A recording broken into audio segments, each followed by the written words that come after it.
Quando estudamos as regras que podemos escrever nas transações, falamos que não era necessário especificar a ordem de execução de cada uma delas, já que GeneXus determina esses momentos de disparo. Na maioria das vezes, as regras que definimos são executadas no momento que pretendemos. No entanto, em alguns casos, pode ser necessário alterar esse momento. Vejamos um exemplo. Imagine que para cada voo, a companhia aérea deseja controlar que não possa ser cadastrada uma quantidade de lugares incorreta. Por exemplo, que cada voo não possa ter menos de 8 lugares. Lembremos que tínhamos o atributo Flight Capacity, fórmula que contava a quantidade de lugares. Ao ser cadastrado um novo voo, queremos que seja realizado o controle correspondente e que não seja possível salvar o voo caso não se cumpra a condição desejada. Para conseguir isso, na transação que cadastra voos, vamos declarar uma regra a partir do atributo Flight Capacity, que conta a totalidade de lugares do avião. Assim sendo, vamos na seção de Rules e declaramos uma regra error que não permite armazenar um voo com menos de 8 lugares. Escrevemos error, a quantidade de lugares não pode ser menor que 8,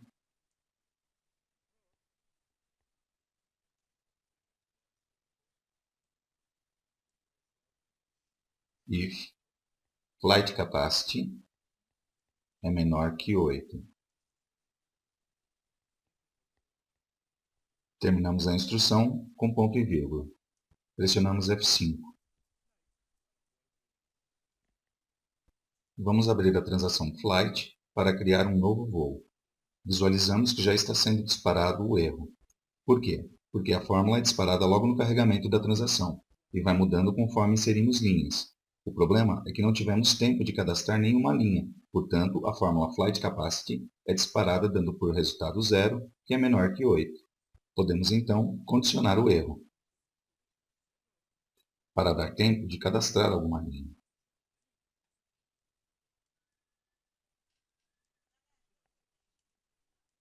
Pressionamos F5.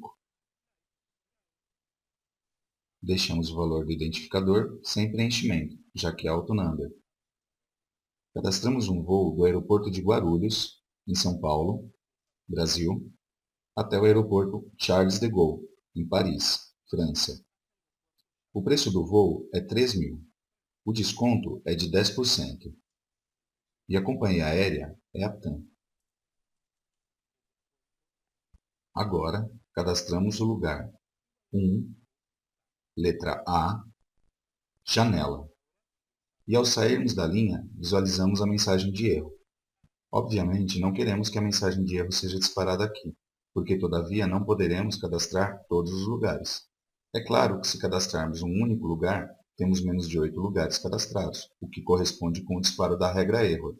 Mas na realidade necessitamos que o controle da quantidade de lugares seja realizado depois que o usuário termine de cadastrar todos os lugares.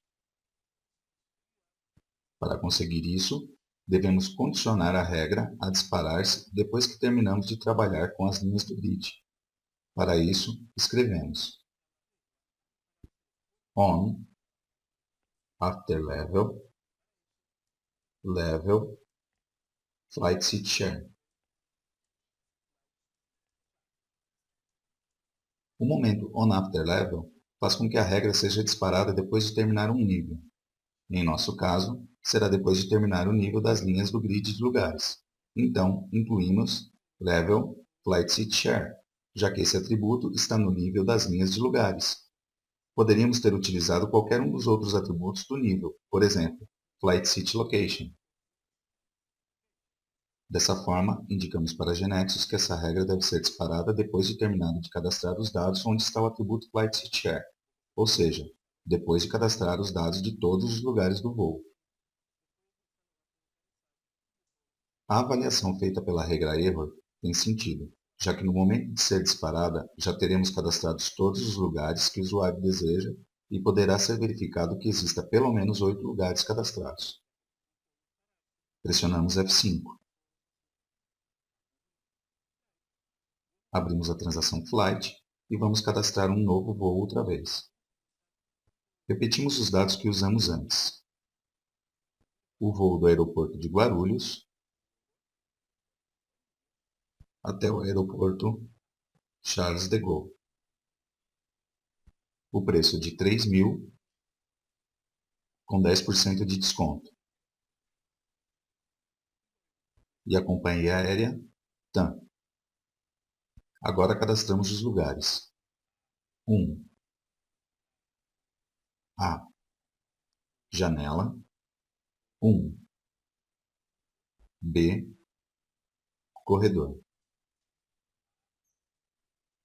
2. A. Janela. 2. B.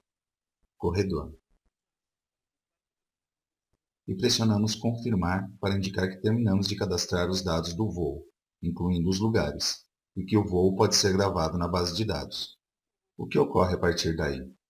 Serão enviados os dados do cabeçalho e linhas ao servidor, e serão processados um por um, disparando as regras correspondentes.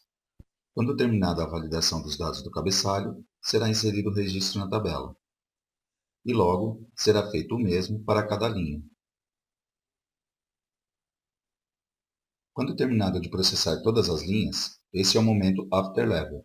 Aí serão disparadas todas as regras que foram condicionadas para esse momento. Observemos que já estão gravados os dados do cabeçalho e as linhas na base de dados. Voltando à nossa transação em execução, ao confirmar a transação, GeneXus indica-nos o erro, tal como esperávamos, pois cadastramos só 4 lugares e não vai gravar este voo na base de dados. É que uma regra de erro desfaz toda a gravação feita anteriormente. Completamos os 8 lugares exigidos. Digitamos 3. A. Janela. 3. B. Corredor. 4. A. Janela. E por último, 4. B. Corredor. Agora pressionamos confirmar e vemos que a transação nos permitiu salvar o voo sem problemas. Resumindo, conseguimos nosso propósito retardando o momento em que GeneXus havia escolhido inicialmente para disparar a regra erro. O voo 1 havia ficado com 7 lugares, porque havíamos incluído a regra erro depois.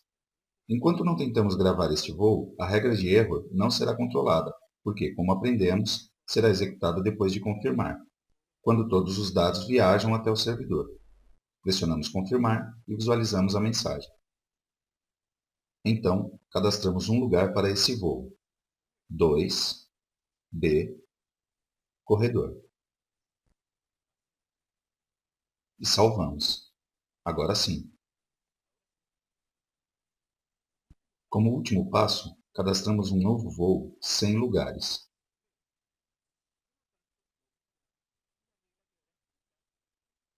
Permitiu gravar. Por quê? É que temos essa condição, que inserimos equivocadamente antes de conhecer que existia o After Level. Portanto, a eliminamos e a regra ficará escrita da seguinte maneira. Apertamos F5, editamos o voo sem lugares e vejamos que agora, quando confirmamos novamente, é controlado que não podemos cadastrar o voo. Eliminamos o registro pressionando Delete. Voltamos ao GeneXus para gravar as alterações que fizemos em nossa KB no GeneXus Server.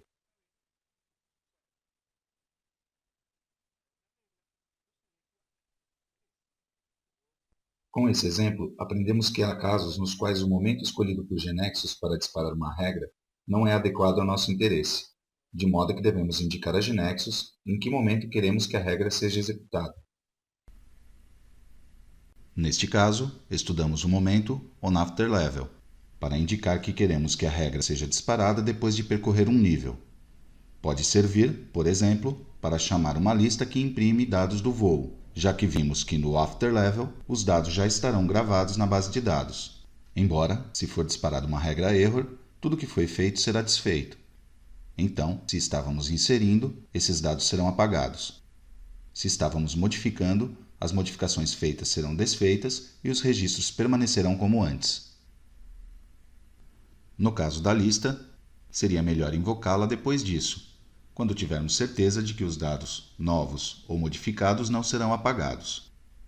Isso será após a realização de um commit, comando que mencionaremos mais tarde, mas cujo efeito é confirmar os dados inseridos, modificados ou eliminados.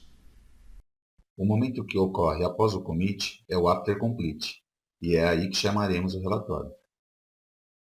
Temos outros momentos como o onAfterInsert, para indicar que a regra seja disparada imediatamente depois da inserção de cada cabeçalho ou linha.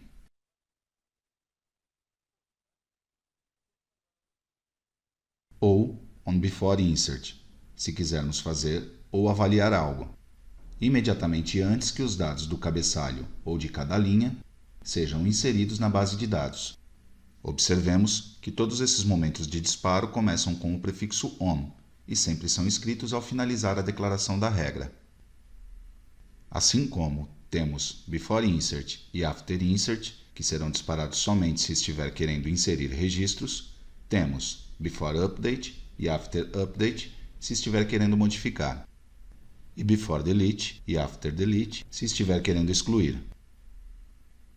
Aqui, apenas apresentamos os mais importantes, mas existem mais momentos de disparo disponíveis, que convidamos você a descobrir.